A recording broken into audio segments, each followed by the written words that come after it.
When the police were called to an incident at the house on Prairie Lane, the first thing they saw was 3 small, freshly dug pits in the backyard. A homemade wooden cross had been stuck into each one. The size of these mounds immediately triggered a feeling of unease in the patrol officer and a clear understanding of what they might have been made for. Next to them lay a spade, on which forensic technicians would later find only one set of fingerprints, those of the homeowner, Sarah Jenkins. The officers went inside. Sarah sat on the living room floor, her back leaning against the sofa. She remained silent and did not move, as if she did not notice the police officers who had appeared next to her. Her gaze seemed empty and unfocused, as if she were far away from here and did not understand what was happening around her. Outside, her husband, David Jenkins, was already waiting. It was he who had called the police and immediately handed over his wife's diary to the officers to show her mental state. In the diary entries, unsettling words were found about the need to protect Emma, Lucy, and Matt from a certain coming darkness. In addition to the diary, David also gave the police officers the correspondence with Sarah's sister, in which she expressed her concern that Sarah's treatment was not yielding results. It seemed as if the evidence clearly pointed to Sarah. She was the only suspect and was immediately taken to the hospital for medical observation. Forensic technicians continued to work at the crime scene but found no other traces that could indicate the involvement of another person. However, it struck the detective who arrived at the scene as strange how actively David presented evidence against his wife. The more he spoke, the stronger the detective's suspicion grew that something was not right with this story. It was precisely this feeling that prompted him to dig deeper. Until that morning, no one in the town of Brandon could have imagined that the name Jenkins would be mentioned in such a grim context. The people who lived next to David and Sarah's family could not comprehend for a long time what they had seen in their backyard. For the Jenkins family had always been considered exemplary, so much so that even the police officer, upon receiving the first call from their address, initially thought it was a mistake. David Jenkins was, at that time, 34 years old. He was a farmer who had managed the family farm for many years, which he had inherited from his parents. David enjoyed a good reputation in the area, a responsible man, hardworking and quiet, who always helped his neighbors. He would lend equipment, help with the harvest.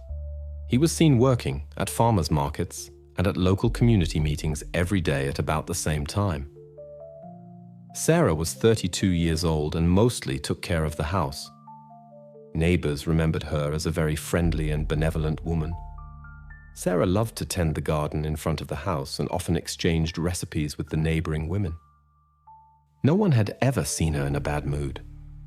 She always smiled, and from the outside it seemed as if this family's life was literally permeated with warmth and care. The Jenkins family was almost always seen together.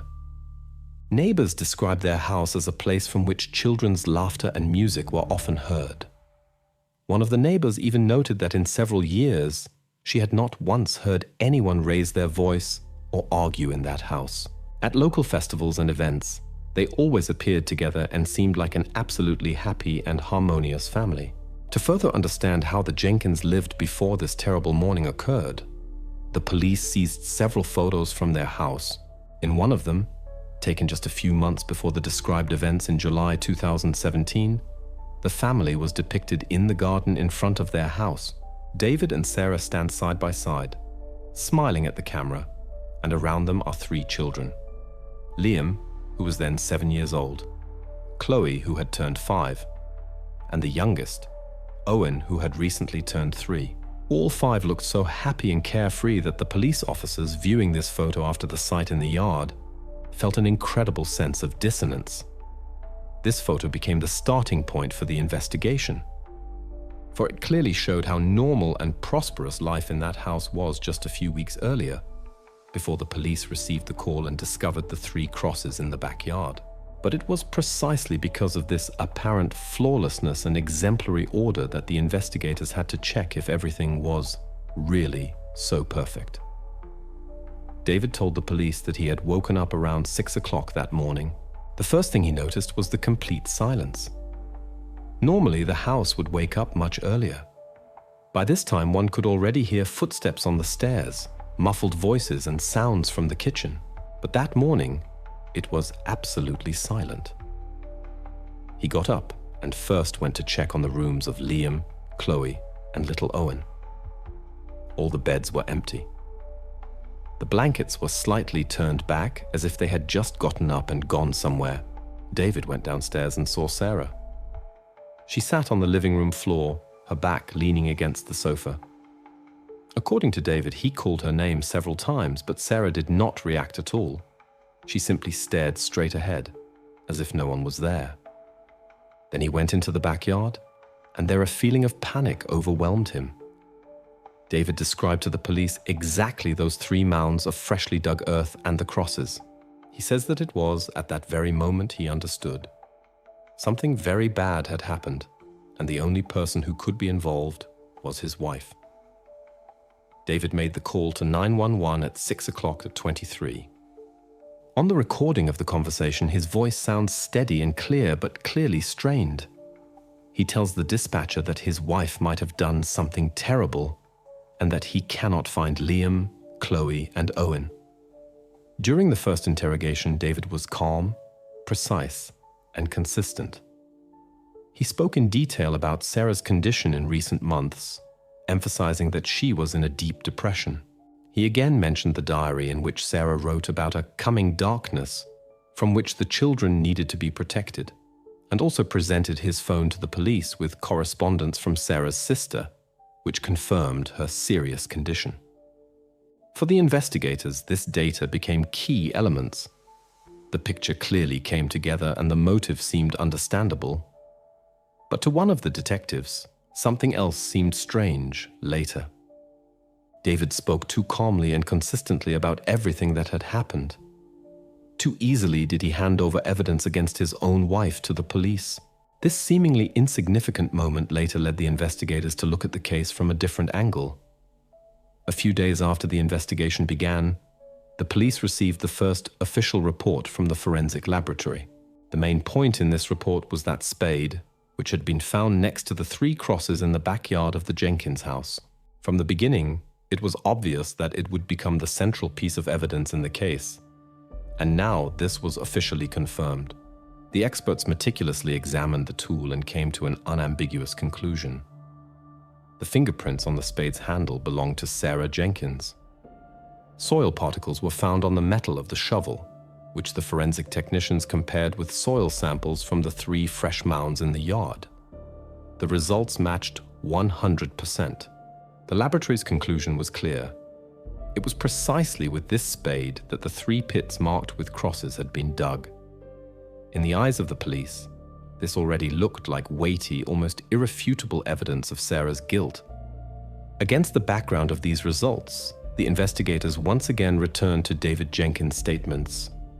He continued to insist that Sarah had been in an extremely unstable state in recent months and had said strange things. He confirmed that he had never seen the spade in that location before. According to his words, the tools were always kept in a small shed, and Sarah had previously shown no interest in gardening or digging. The investigation team decided to begin excavations to finally confirm or refute the most dreadful suspicions.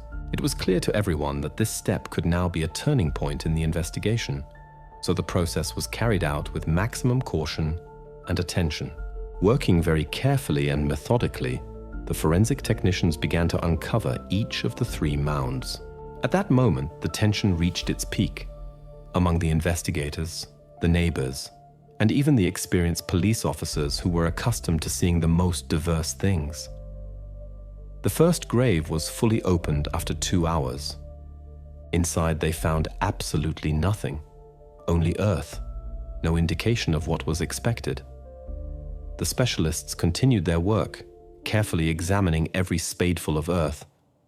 The second pit also turned out to be empty. No traces whatsoever and no remains. When finally the third grave was also fully excavated and again yielded nothing, A feeling of complete confusion and incomprehension overcame everyone present at the excavations.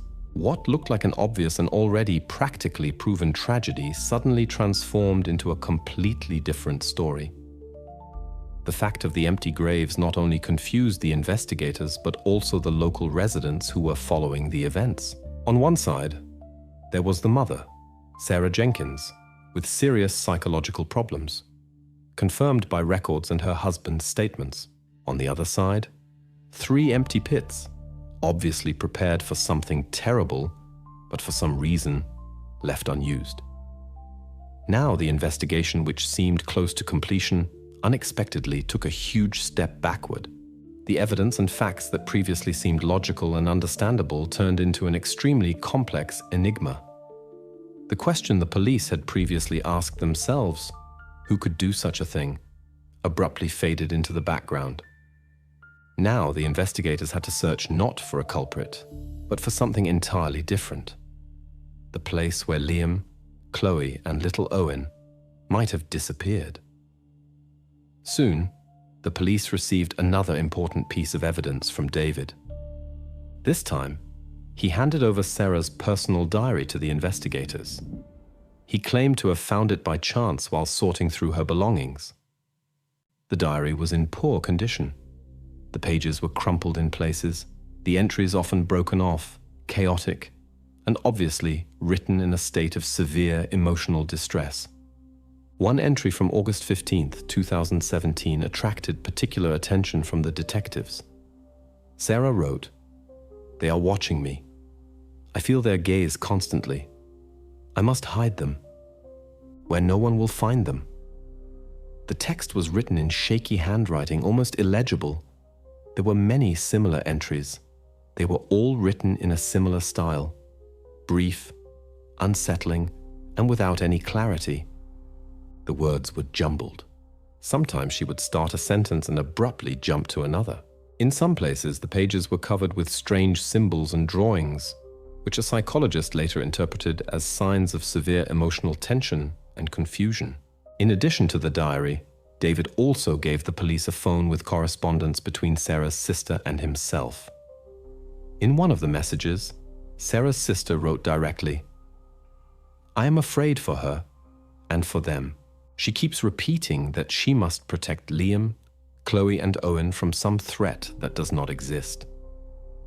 In another correspondence, the sister noted that Sarah had stopped taking the medication prescribed by her doctor, as she believed it was worsening her condition. When the investigators examined these documents, they had little doubt that Sarah was indeed out of her mind and capable of something terrible. The whole picture of events seemed very convincing. The diary entries and correspondence, the fingerprints on the spade, her strange behavior on the day of the incident, and the absence of any traces of external interference. Everything pointed to Sarah. Psychologists who examined the diary concluded that the entries indeed indicated severe psychological problems. They explained that the author of the entries was obviously disoriented, experiencing constant anxiety and fear. For the investigators, this was an almost irrefutable fact. A person in such a state could indeed be dangerous to their surroundings, including their loved ones.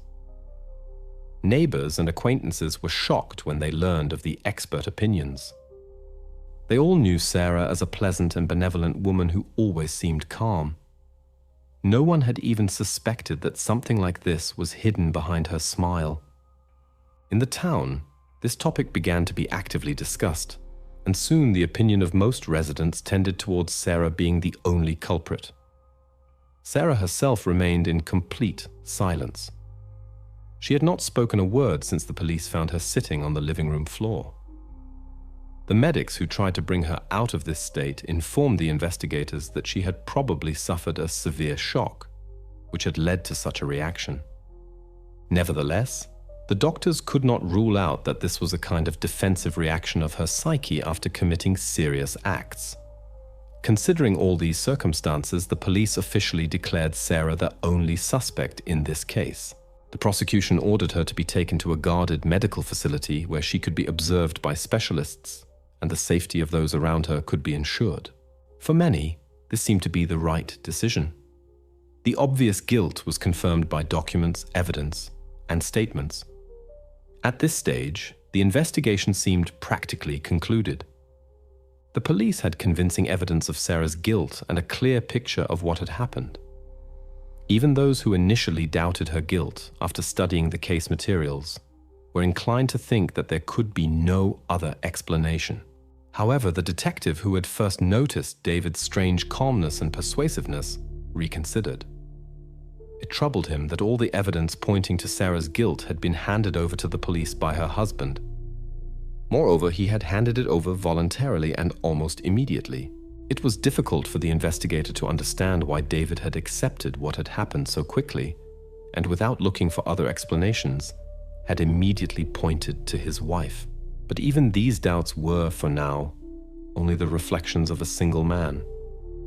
Officially, the case continued to develop in one direction, and Sarah remained the main and only suspect. Now, the investigation faced a new task. If the graves in the yard were empty, where had Liam, Chloe, and little Owen disappeared to? When lead detective Miles first met with David Jenkins, he expected to see a dejected, utterly broken man. Normally, in such situations, relatives can think of nothing but finding the missing. But David's behavior immediately struck the detective as strange. The man did not cry, asked no questions about the progress of the search, and did not even inquire about what measures were being taken to find Liam, Chloe, and Owen. Instead, he was interested in entirely different details, primarily the status of his wife, Sarah Jenkins, and her position in the investigation. This circumstance appeared suspicious to Miles and was recorded by him in the official report. The detective began to carefully examine the documents that David had previously handed over to the police. He was particularly interested in Sarah's medical history. Miles sent an official request to the local hospital to obtain the suspect's complete medical record. The response from the medical facility was unexpected and added further complexity to the already convoluted case. The medical records showed that Sarah had previously sought help and was under the observation of a doctor who had prescribed a clearly defined course of treatment for her. But after some time, Sarah stopped attending appointments and ceased taking the medication prescribed to her. According to the doctor, Sarah complained that the preparations were not helping her and were only worsening her condition. This information was in direct contradiction to David's assertions, who had previously assured the investigators that his wife had categorically refused medical help and had never undergone full treatment. This contradiction forced Miles to look at the situation differently. It became clear to the investigator that he needed to delve more deeply into the personal relationships of the spouses and the family's living circumstances. He began to speak with neighbors and acquaintances of the Jenkins. Although the neighbors had previously reported the family's impeccable reputation to the police, now, after a detailed conversation with the detective, new details emerged. For example, one neighbor recalled that about 1 month earlier, she had accidentally witnessed a brief but emotional argument between Sarah and David in the backyard. At the time, she had attached no importance to it, but now it became clear to her that this was the only time she had seen the two in such a state. The detective also tried to gain direct access to Sarah to conduct an initial psychiatric evaluation and speak with her personally. However, the request sent to the medical facility came back with a note stating that the patient was in a medicated stupor, and her current condition did not allow for the necessary tests and interviews to be conducted. Sarah's condition surprised Miles. He knew for sure that before her admission to the hospital, she was completely unresponsive, but not under the influence of potent drugs. Now the detective faced a new riddle. Why was Sarah in such a state? And who exactly had given the order for such intensive medical treatment if the woman was already in a stupor anyway? Miles was aware that the case could hardly progress without a conversation with Sarah. At the same time, another circumstance troubled him. It was David who had given consent for his wife's admission to this facility and was the only one controlling her medical procedures.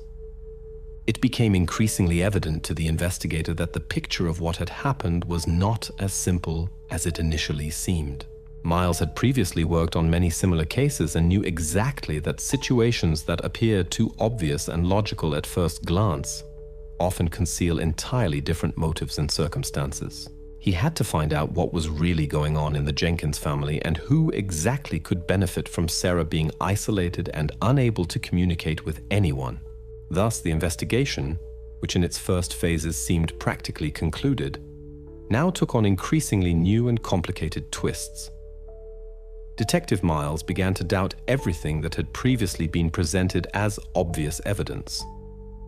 The only person who could shed light on the situation, Sarah herself, remained completely unreachable, and the only one actively helping the investigation and making statements, her husband David, raised more and more questions.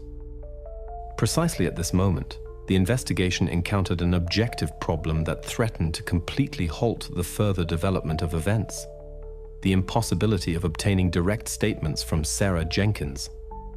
Miles was aware that the investigation would be difficult to advance without her words and explanations, while David, who appeared calm and confident in his statements, showed no hurry to help the investigators clarify the fate of the missing persons. Instead, he preferred that Sarah remain the main suspect and be in isolation. This circumstance finally convinced the detective of the necessity to check every word David Jenkins uttered more carefully. And although Sarah officially remained the main suspect, it became obvious to Detective Miles that everything in this story was far from as simple as it seemed at first glance.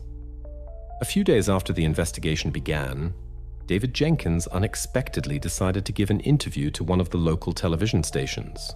This desire alone struck Detective Miles as somewhat strange.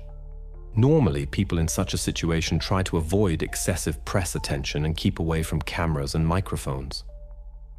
Nevertheless, David appeared completely calm on screen. He spoke in a steady voice, choosing his words carefully, and regularly paused to give more weight to his statements. During the interview, David repeatedly emphasized that family had always been the most important thing in his life, and he called what had happened a tragedy in which there were no culprits except the illness that stole his beloved wife from him. He spoke about how he had tried to help Sarah cope with her condition, but unfortunately the illness had been stronger. David did not speak directly about Liam, Chloe, and Owen, avoiding any mentions that could have raised questions. His main thought was focused exclusively on Sarah and her sad state. It seemed as if he was not striving to find someone or understand exactly what had happened, but merely wanted to establish a clear image in the public consciousness. Sarah is guilty, but her guilt is her illness. Already the next day after the interview, something happened that troubled the detective even more. Financial monitoring revealed that David had contacted a local bank with a request to officially appraise the value of the farm. He cited the need for a possible imminent sale of the property to cover medical costs and personal debts. At first glance, this seemed quite logical and justified given what had happened in the family. But the experienced detective noted the fact that such actions are usually taken considerably later, when all other avenues have already been exhausted. In this situation, David acted very quickly and decisively, as if he had a clear plan in advance and knew what to do next. Miles decided to observe David's behavior more closely and discovered a few more small but suspicious details. For example, according to neighbors just a few days after the disappearance, David had removed most of Sarah's personal belongings from the house, including her clothes and personal items. Formally, he explained this by saying that it was difficult for him to see reminders of what had happened. But from the perspective of the investigation, such behavior did not seem entirely typical. Usually people try to keep the belongings of a loved one for as long as possible, hoping that they will return. All of this coalesced into a strange and contradictory picture. Before the detective stood a man who formally appeared to be a victim, yet was actually acting with the cold-bloodedness of someone solving his own problems, and not like a grieving father and husband. His calmness, his eagerness to immediately settle financial matters, and his attempt to solidify the image of Sarah as the only culprit in the public consciousness, all this prompted the detective to carefully observe every step David took. Precisely for this reason, Detective Miles made the decision to officially request a call detail record and data on David's movements in the period before the disappearance of Liam, Chloe, and Owen.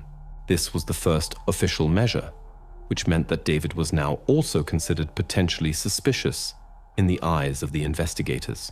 Although he continued to present himself exclusively as a victim of circumstances to the public, his behavior already raised very serious questions for the police.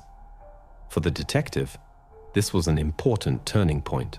Hitherto, the investigation had been based primarily on the version David himself had presented, and almost no one questioned his words.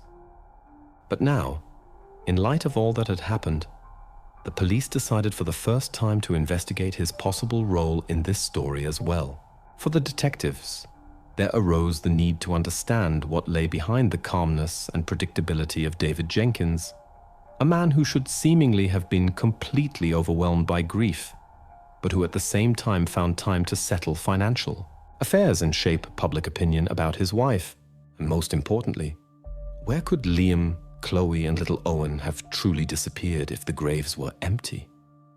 When the detectives received the report on David's phone movements, it immediately became clear to them that they were dealing with something far more complex than they had originally assumed. All this time, David had confidently insisted that he had not left the house on the night of the disappearance, from the 2nd to the 3rd of September. He described his evening in detail, claiming he had fallen asleep around 11 o'clock and only woken up around 6 o'clock in the morning, finding the house empty and Sarah in the living room. His story sounded clear, logical, and convincing. But now Detective Miles held a document that completely contradicted David's words. Technology does not lie and does not err. Miles knew this precisely from his many years of service experience. According to the mobile provider's report, David Jenkins' phone was located by cell towers far from the farm, 200 kilometers to the west, in the area of a motel called Crossroads. And this happened at 1:15 at night, precisely at the time when, according to his own words, he should have been peacefully sleeping in his own bed. Even more suspicious was the fact that the phone reappeared in the immediate vicinity of the Jenkins house at 4:30 in the morning. This meant that David had undertaken a rather long round trip in one night, without once mentioning it to the police. Moreover, in all his statements, he constantly reiterated that he had not even left the house into the yard that night. This information completely brought down his carefully constructed story, which had already seemed definitive to the police. For Detective Miles, such a discovery was a turning point. He now clearly saw that David had intentionally misled the investigators. Miles decided to summon him immediately for another interview to see how he would react to the new information. During the renewed conversation, David initially appeared surprised and tried to deny it, saying that it could not be. But when the data printouts were presented to him, he quickly changed his tactic and admitted that he had indeed been at the motel that night, but allegedly went there to be alone and think. When the detective asked why he had concealed this trip, David replied that he had not wanted the police to suspect him of something he had nothing to do with. However, such a version did not convince Miles at all. The detective understood that a normal person, especially one going through such a situation, would never conceal such essential details. Moreover, a nocturnal trip to a remote motel, while something terrible and inexplicable was happening at home, seemed completely illogical. Why specifically to a motel? Why so far away? Why on the night when, according to his own words, Sarah was in a serious condition? All of this required explanations that David could not or would not give. Furthermore, Miles contacted the management of the Crossroads motel. The receptionist confirmed that he had indeed seen a man resembling David that night, although he had not rented a room and had only stayed on the motel grounds for a few minutes. In conversation with the detective, the employee noted that the man looked tense, but was not alone. Next to him stood a car with the engine running, in which someone else was present, whom he could not identify. After these statements, the police were finally convinced that David was hiding something. The investigators had the first serious reason to doubt his sincerity. Detective Miles officially recorded this contradiction and approached the prosecutor's office with a request to change David Jenkins' status in the case. He could no longer simply be considered a witness. Officially, his status was changed to person of investigative interest. This meant that from now on, the police would more closely examine his every movement, every conversation, and every detail of his life. The decision to change David's status was an important step in the investigation. From that moment on, the focus of the investigation shifted completely from Sarah to her husband, whose actions increasingly deviated from the image of a victim he tried to create. And although Sarah formally continued to be considered a suspect, it became obvious to the detective that her husband's role in this story could be far more serious and sinister than it initially appeared. Now the police had to find out why exactly David had driven to the motel at night and who was in that car with him.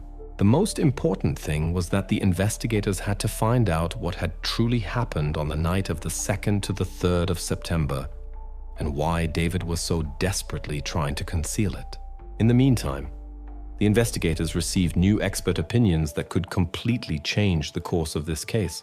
Up to this point, it seemed that Sarah Jenkins was in a very serious mental state, which was confirmed by her personal records and her behavior.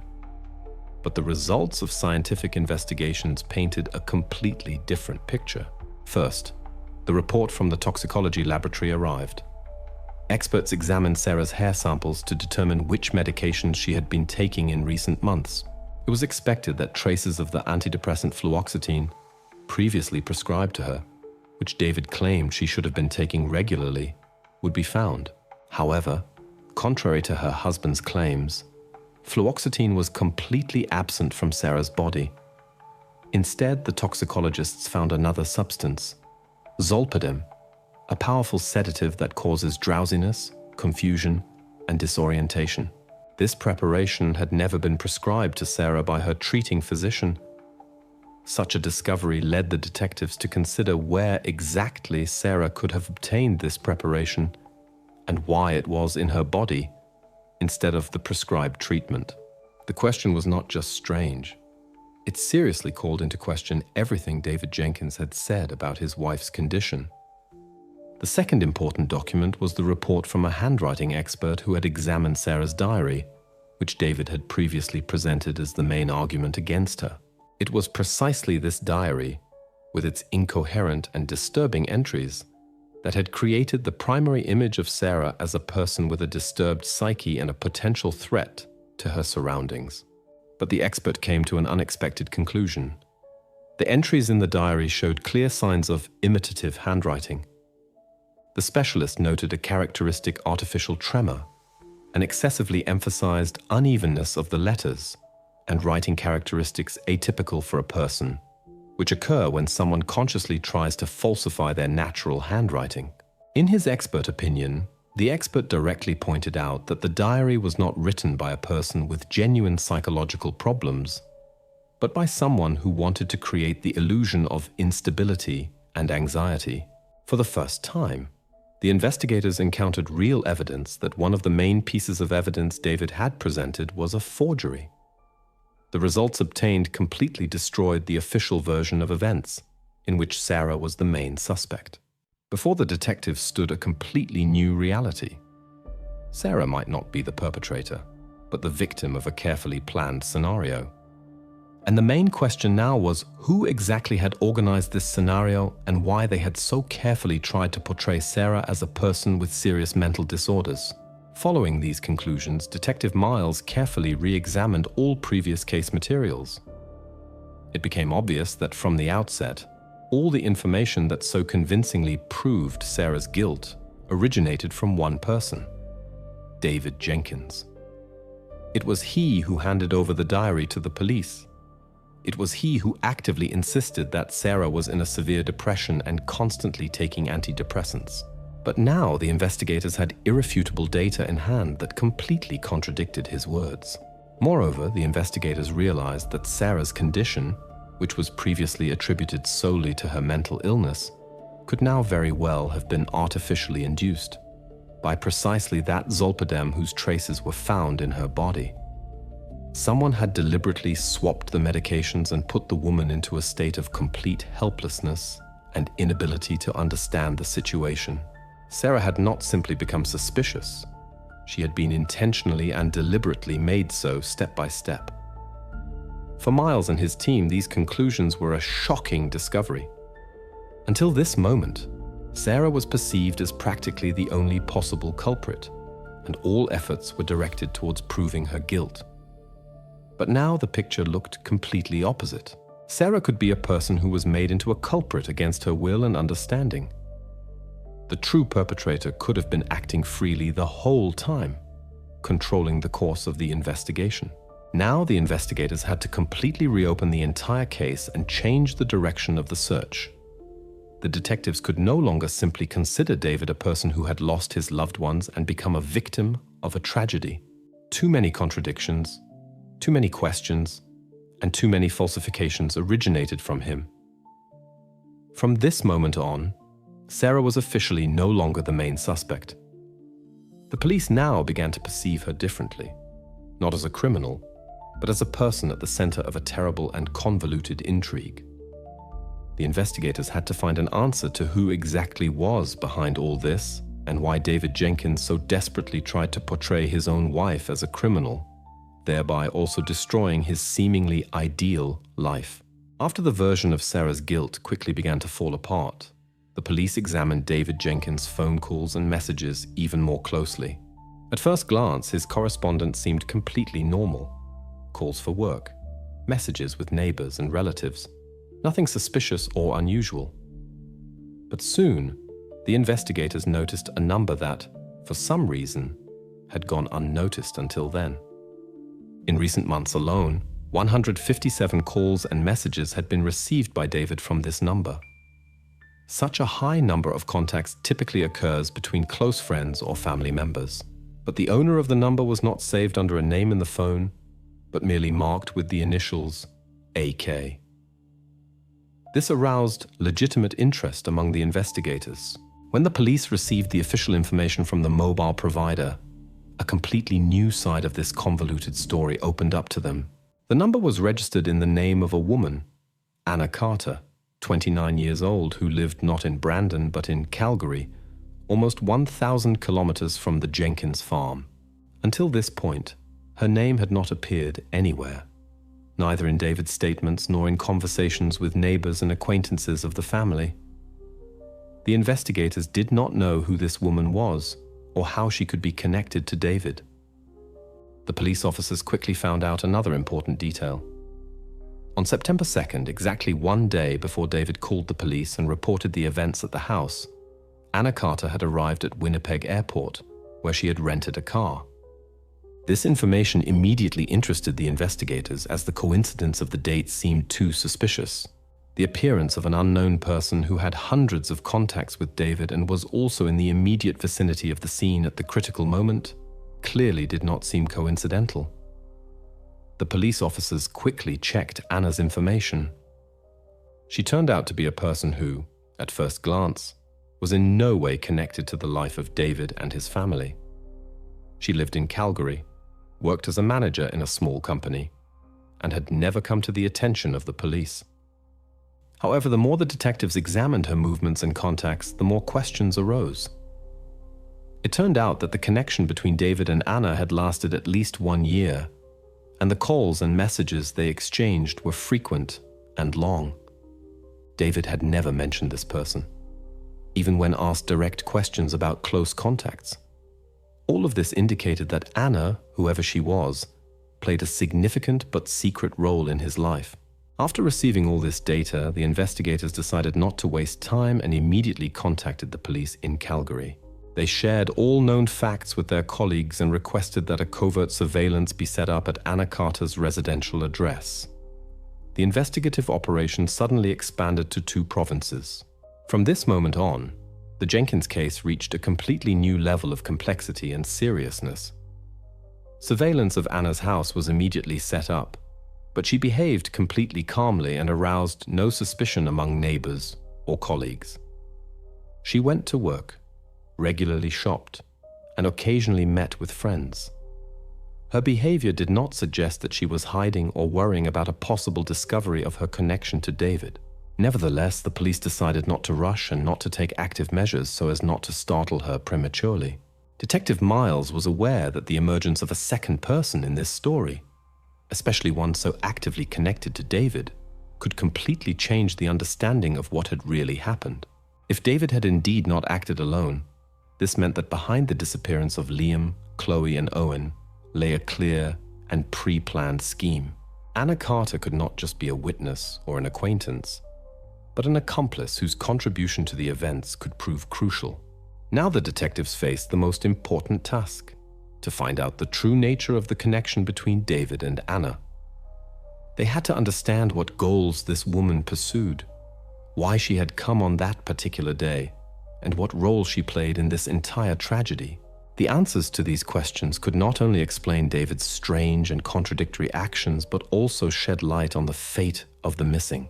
What looked like a simple and understandable case had turned into a multifaceted investigation involving multiple cities and a host of new actors. The investigators began to dig deeper into David Jenkins' life to understand what truly lay behind the image of the loving husband and father that he so carefully constructed. What they discovered completely destroyed this carefully thought-out facade. In the course of the financial audit, it turned out that the farm, which everyone knew as a successful family business, was actually on the verge of bankruptcy.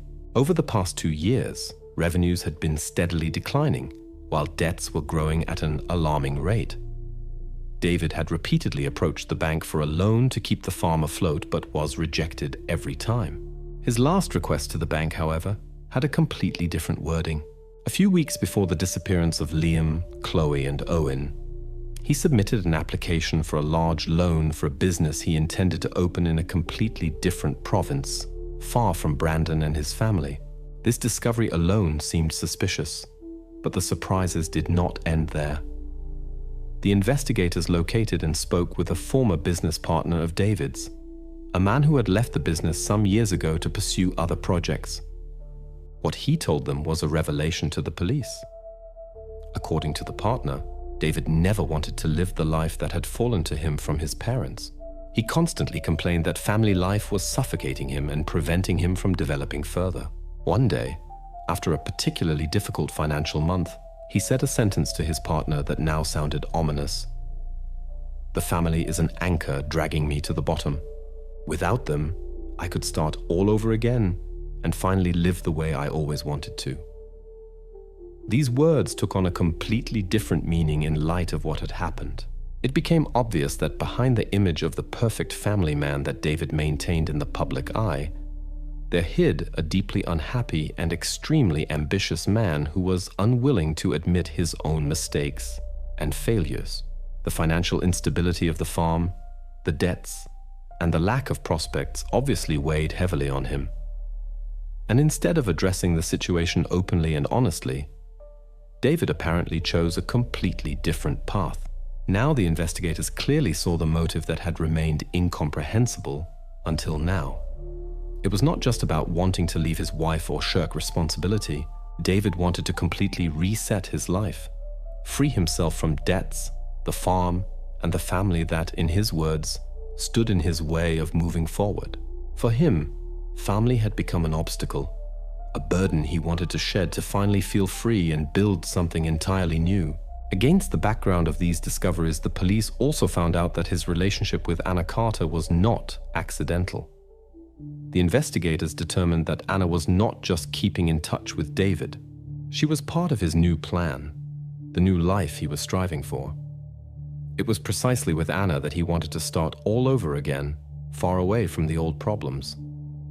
In the course of the investigation, it turned out that she had long known about his financial difficulties and supported the idea of moving and starting a new business. This meant that the disappearance of the Jenkins family members might have been carefully planned long before the events of September.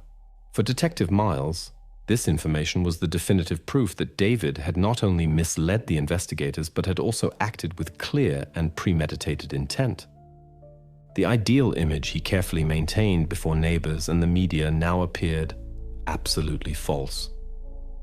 All his grief, his interviews, and his attempts to portray Sarah as guilty were now perceived as part of a well-thought-out manipulation.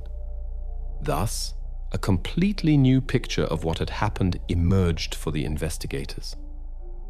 David Jenkins wanted to completely get rid of his former life and all obligations to freely start a new one.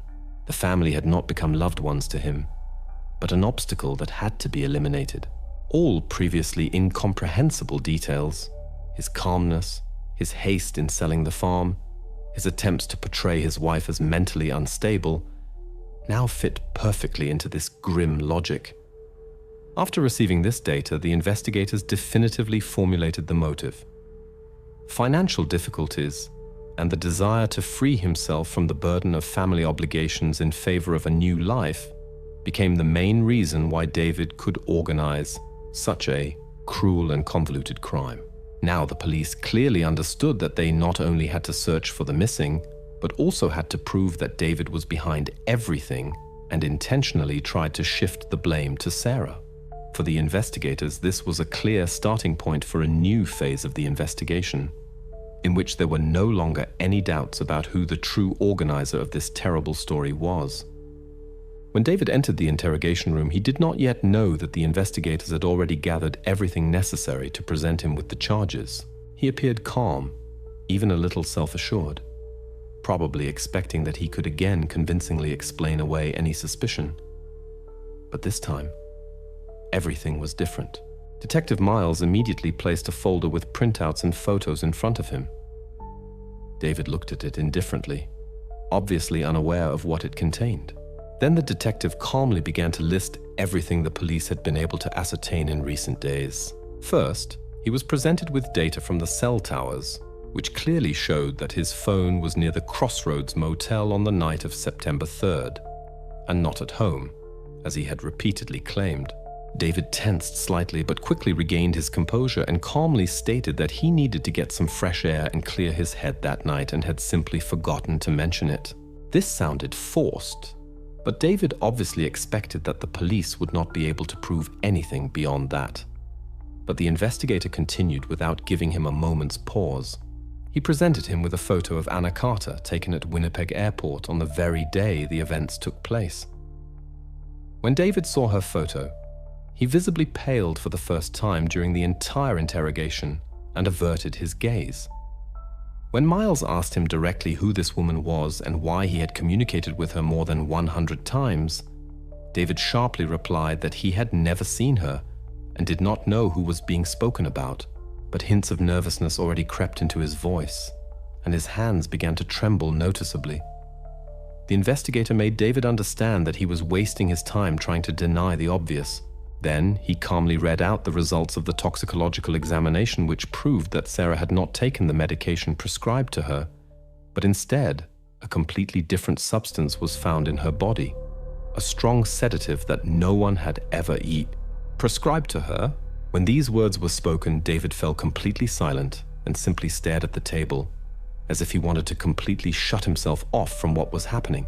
Now Miles methodically and confidently presented his version of what had truly happened. He spoke about the forgery of the diary, about the deliberate exchange of medications, and about how David had tried to exploit his wife's mental state to convince everyone of her guilt.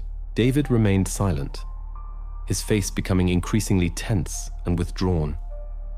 He had obviously not expected the police to delve so deeply into his plan and uncover everything so quickly and precisely. After a long pause, the detective suggested David explain directly and openly where Liam, Chloe, and Owen were, and finally tell what role Anna had played in this whole story. Instead of an answer, David abruptly leaned back in his chair and stated that he would not answer any further questions and demanded an attorney. It was clear that he had completely lost control of the situation and had no intention of giving the investigators any clues. Thereupon, Miles nodded to his assistant, who left the room. The detective calmly informed David that refusing to cooperate would not stop the investigation, but on the contrary, would accelerate it. 1 minute later, the door opened. Several police officers entered the room and handcuffed David. He did not resist, said not a word, and simply obediently followed the officers' instructions, as if he understood that there was nothing left to change. As David was led out of the building, Miles instructed the surveillance team to immediately begin the operation in Calgary, where Anna Carter's house had already been carefully observed for several days. Now the police acted quickly and decisively. It was clear that time was playing a crucial role. For everyone following the developments, it became clear that David's arrest was a crucial turning point in the case. But the tension did not subside.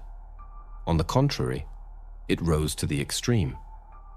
Despite the many pieces of evidence and already established facts, the most important thing remained unknown. Where exactly had Liam, Chloe, and little Owen disappeared to? No one still knew if they were alive, in what condition they were, and if they would be found in time.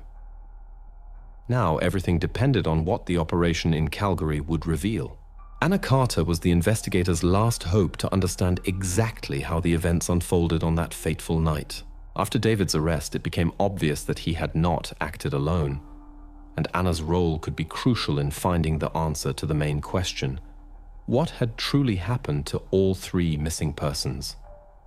On the morning of November 5th, 2017, police officers drove to Anna Carter's house in Calgary. From the outside, nothing indicated what exactly was hidden inside. Anna herself opened the door. She was surprised but offered no resistance and silently let the police officers enter. The officers quickly searched the rooms, and on the second floor their attention was drawn to a door decorated with colorful stickers and children's drawings. Inside were 3 neatly made beds.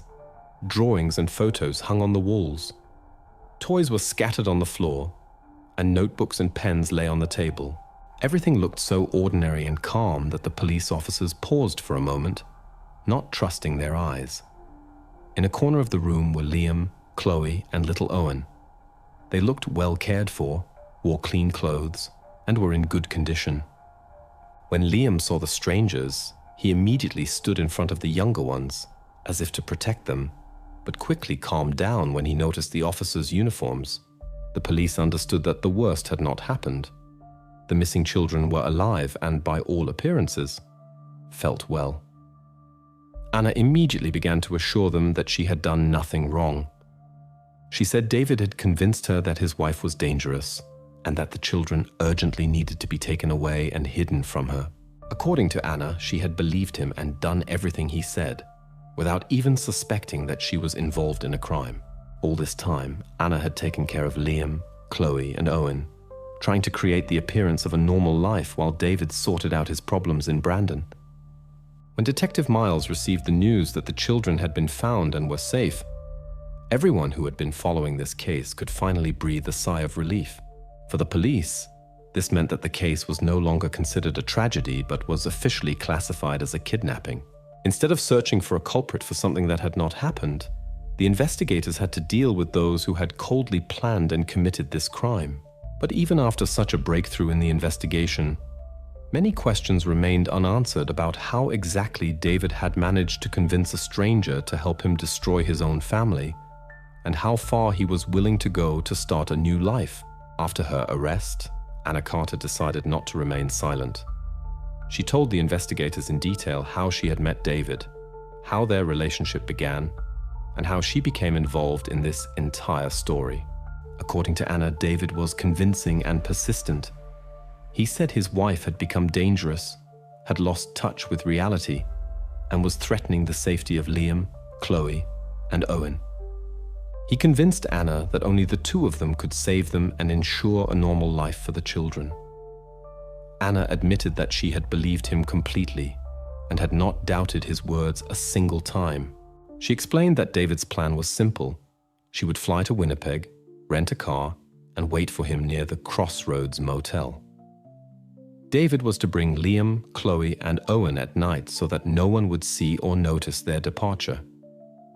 Then she was to take them unnoticed to Calgary, where she would wait with them for David's arrival after he had settled all matters at home. At first, Everything went exactly as planned. Anna met David at the motel. He handed over the children to her, who were fast asleep and unaware of anything. She followed his instructions without further questions, but then everything began to drag on. David promised to come in a few days, but constantly postponed the trip, saying he needed time to solve the problems in Brandon. Anna continued to wait, without understanding the whole picture, until the police came to her.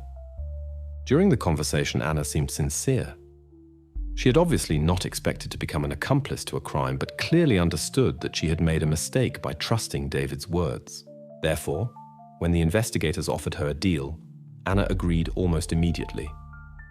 Now she was ready not only to cooperate, but also to make official statements against David Jenkins and fully disclose all the details of their plan. For the police, this was an important moment.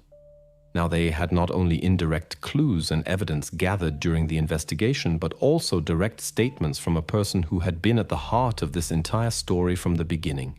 The puzzle, which had seemed convoluted and incomplete just recently, finally began to come together into a clear picture.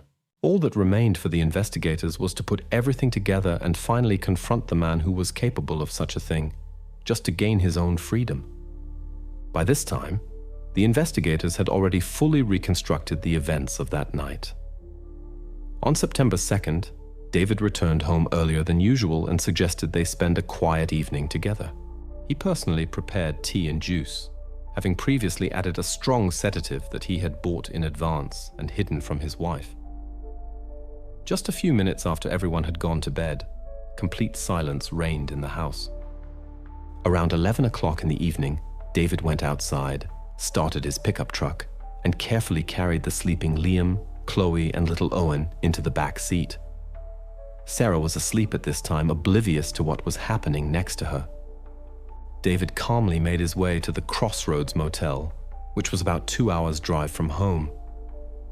At 1:15 at night, he drove up to the motel, where Anna Carter was already waiting for him.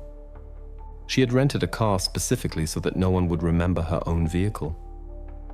David quickly handed over the sleeping Liam, Chloe, and Owen to her, explained once more what to do next, and immediately made his way back. Around 3 o'clock at night, he returned to the farm. There, in the backyard, David dug 3 small pits and set up wooden crosses to create the impression of a tragedy that had not actually occurred. Then he took the spade and deliberately left Sarah's fingerprints on it, as she was still under the influence of the preparation. At 6 o'clock in the morning, David woke up, as if he knew nothing, and began his act. He called the police, tried to feign shock and panic, accused Sarah of the children's disappearance, and showed that he was completely convinced of her guilt. Everything was done so that everyone would believe this carefully thought-out version of events. Now, thanks to Anna's full statements and the irrefutable evidence, the picture was finally clear. The investigators no longer had any gaps in the mechanism of the crime. They clearly saw exactly what had happened and how on that night. But even now, when everything had become absolutely transparent, only one thing remained to be understood: how far a person could go for their own benefit and freedom. David Jenkins' trial lasted several months. The prosecution presented irrefutable evidence: mobile phone data, financial documents, and the direct statements of Anna Carter. David never admitted his guilt and stubbornly insisted on the version that he had saved the family from his sick wife. Anna, on the other hand, fully admitted her involvement and cooperated. This made it possible to reconstruct the events and definitively prove David's guilt. In the end, David Jenkins was sentenced to 25 years in prison. Anna Carter received 7 years with the possibility of early release due to her assistance in the investigation. Justice was restored, but what had happened to the Jenkins family will forever remain a part of their lives. After the trial, Sarah Jenkins was finally able to return to a normal life. Doctors reported that she had fully completed the rehabilitation course and recovered from the strong medicinal influence. After 4 months, she was discharged from the clinic. The court reviewed her status and officially reinstated her custody. Liam, Chloe, and Owen were back with her. Social services confirmed that Sarah could independently care for them. The family sold the farm. The money was used for the move and a new house in another province, far from the place where everything had begun. The court ruled, David Jenkins is forever prohibited from approaching or contacting them. The story of the Jenkins family formally ended. The verdict has been passed, justice restored. But after all they have been through, life will never be the same.